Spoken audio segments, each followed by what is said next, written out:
On a tendance à vouloir tout commander, construire par l'obligation. On dit à nos enfants, fais ceci, ne fais pas cela, etc. Mais en vérité, ce qu'on pourrait apprendre de la paracha, c'est que les chovot sont là principalement pour éliminer les problèmes, pour éradiquer les obstacles. Si nous voulons construire, eh bien, il faut de la nedava, il faut que ça vienne spontané. C'est-à-dire, on pourrait comparer l'enfant à une plante, un petit peu comme dans le jardinage. Vous savez, le jardinier est occupé principalement à retirer les mauvaises herbes, les mauvaises plantes, pour pouvoir laisser l'arbre pousser par lui-même. Eh bien, l'enfant, c'est exactement cela.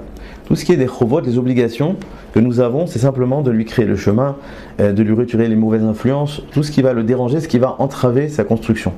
Mais la construction même, ce qu'il va faire la tfila, étudier la Torah et tout ce que nous allons lui transmettre, eh bien, il faut que nous lui laissions cet espace, que ça vienne par lui-même, que ça vienne par Nedava.